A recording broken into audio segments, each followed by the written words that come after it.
Écoute ça. J'étais en prière il y a quelque temps de cela, dans un moment de prière intense où je demandais à Dieu que sa volonté soit faite dans ma vie. Mais vous savez, ce sont ce genre de prières où on est dans la supplication, où on demande à Dieu, je t'en supplie, ne me laisse pas faire autre chose que ta volonté. Ne me laisse pas dévier à gauche et à droite. Ce genre de prière où on se sent vraiment de ses propres forces incapable de suivre Dieu si ce n'est lui qui nous donne sa force. Contrains-moi, Dieu, de faire ta volonté. Que ma volonté soit assujettie par ta volonté. Je renonce à ma volonté. Mais j'étais vraiment dans ce moment de prière où je le suppliais. Je dis, s'il te plaît, ne me laisse pas. Ne me laisse pas faillir. Ne me laisse pas te lâcher encore. Ne me laisse pas te tourner le dos. Je t'en supplie que ta volonté soit faite dans ma vie. Et là, pendant que j'étais en train de prier,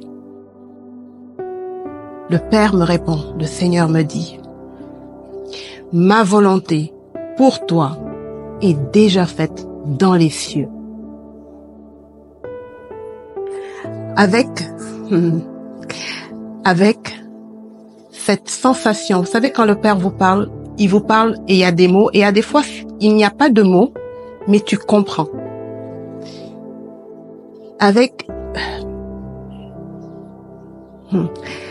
Pourquoi tu t'inquiètes? C'est déjà fait dans les cieux. Et j'ai compris ce jour-là ce que signifiait quand Jésus a donné le modèle de prière.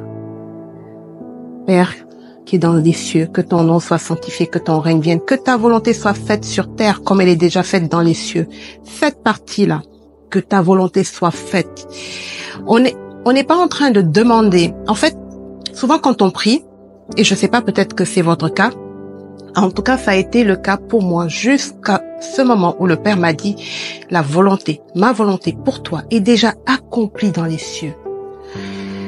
Moi, quand je faisais cette prière, que ta volonté soit faite sur la terre comme dans les cieux, c'est-à-dire, comme toi tu gouvernes dans les cieux, Père, et que c'est toi qui gouvernes tes saints anges, c'est toi qui gouvernes les cieux, que viens gouverner sur terre aussi. Que le gouvernement ou l'emprise du diable sur terre soit évincée et que toi, tu viennes gouverner sur terre. Que ton règne vienne. Donc, et je pensais que sa volonté, c'était ça. Comme la volonté de Dieu est faite dans les cieux au niveau des anges, au niveau du royaume céleste, c'est lui qui dirige, que la même chose soit faite sur la terre. Et ce jour-là, le Père m'a fait comprendre que ce qu'on est en train de demander, c'est que ce qui est déjà accompli dans les cieux pour la terre se matérialise sur la terre. La volonté de Dieu pour la terre est déjà accomplie dans les cieux. Et quand nous prions que ta volonté soit faite sur terre comme au ciel, on est en train de dire que ce qui est déjà accompli dans le domaine spirituel, dans les cieux, la volonté de Dieu pour la terre, la volonté de Dieu pour chacun des individus des humains sur terre, celle-là qui est déjà accomplie dans les lieux célestes, qu'elle se matérialise ou qu'elle s'accomplisse également sur terre. J'ai compris ce jour-là qu'en fait, j'étais en train de vivre la matérialisation de ce qui est déjà accompli dans les cieux. Et c'est pour ça que Jésus a dit, tout est accompli. Quand il a donné sa vie, qu'il a été ressuscité, il a dit, tout est accompli. Tout. Il n'y a pas quelque chose qui n'est pas accompli. Ni ma destinée, ni ta destinée, qui n'est pas accompli. Dans le domaine spirituel, c'est déjà écrit. Et je comprends pourquoi le Père dit, aujourd'hui, je le comprends, qu'avant la fondation du monde, il nous a créés, il a formé toutes nos parties. Avant la fondation du monde, toutes les parties de notre vie ont été créées, ont été écrites. Et quand on comprend ça, on comprend pourquoi Jésus disait, après justement avoir donné ce modèle de prière, il a dit dans la suite du passage, dans la suite du sermon sur la montagne, ne vous inquiétez donc de rien. Pourquoi vas-tu t'inquiéter pour quelque chose qui est déjà accompli? Et c'est pourquoi encore un peu plus loin, il a dit, qui de vous, en s'inquiétant, peut ajouter une seule coudée à la durée de sa vie? C'est pas parce que tu t'inquiètes que le jour où tu dois mourir n'arrivera pas. que la façon où tu partiras n'arrivera pas, c'est pas parce que tu t'inquiètes. Ne vous inquiétez donc de rien. Quand tu comprends que la volonté pour ta vie est déjà accomplie dans le spirituel, c'est déjà fait. C'est-à-dire, c'est déjà fait. C'est pas, on peut pas revenir. Non, c'est déjà fait. Ce que tu es en train de vivre, c'est l'accomplissement de ce qui est fait dans les cieux. Pourquoi vas-tu t'inquiéter? Il y a beaucoup de choses qui ont changé à partir de ce moment-là pour moi. C'est humain de s'inquiéter. C'est humain. Mais aujourd'hui, et hier encore, le Père m'a rappelé cela. La volonté, ma volonté pour toi est déjà accomplie. Donc ne t'inquiète pas de savoir si tu fais bien, si tu fais pas bien. Je suis là. Dès l'instant que tu m'as donné ta vie, que tu as dit, je veux que tu prennes le contrôle de ma vie. Oui, tu vas tomber. Oui, mais je serai toujours là pour te relever. Parce que ma volonté pour toi est déjà accomplie dans les cieux. Donc ne t'inquiète pas. Quand vous priez, quand nous prions, Père, que ta volonté soit faite sur terre comme elle est déjà dans les cieux. Ce que nous sommes en train de demander, c'est matérialise ce qui est déjà dans les cieux, dans le domaine spirituel, accompli. Que ça devienne matériel. C'est comme quand tu veux faire du tchéboudion. Tchéboudion, c'est du riz au poisson. Donc c'est un plat typique sénégalais.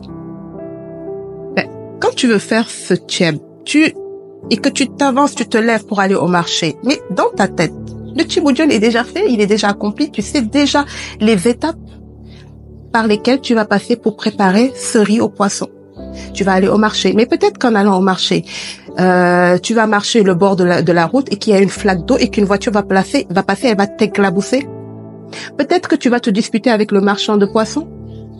Peut-être que en revenant à la maison, en écaillant le poisson, en le lavant, en le vidant, tu vas te blesser.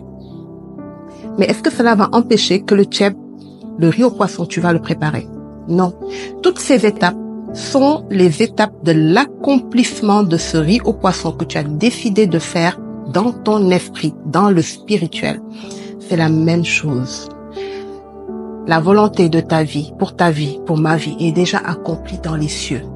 Et les projets que le Père a formés pour toi, pour moi, sont des projets de paix et de bonheur. C'est ça qui est dans le spirituel. C'est ce qu'il a écrit pour toi, pour moi. Maintenant, sur le cheminement qui conduit à la réalisation de ce projet, de ce riz au poisson, tu peux te blesser. Une voiture peut passer sur la route et tu peux recevoir une éclaboussure d'eau qui va te salir. Tu peux te blesser en écaillant le poisson. C'est-à-dire, on va traverser des tribulations, des épreuves. Mais est-ce qu'à la fin, les projets que le Père a formés pour nous ne se réaliseront pas? Si, c'est déjà fait. Ça ne peut pas ne pas se réaliser puisque c'est déjà accompli, réalisé, affaire classée dans les cieux. Nous, sur terre, on est en train de vivre la réalisation de la volonté du Père pour notre vie. Ne nous inquiétons donc de rien, car ce n'est pas en s'inquiétant que nous résoudrons quoi que ce soit, mais plutôt faisons confiance au Père. Gardons foi, attachons-nous à lui et à sa parole. Manifestons la foi dans ces paroles-là, sachant que ce n'est pas parce qu'on s'inquiète qu'une chose n'arrivera pas. Si elle est déjà accomplie dans les cieux, elle arrivera à coup sûr. La question est, quand elle arrivera, comment on va l'accueillir?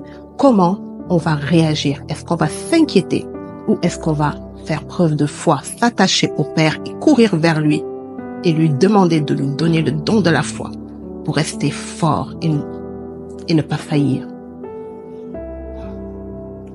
J'espère que cette parole encouragera plus d'un. Soyez bénis.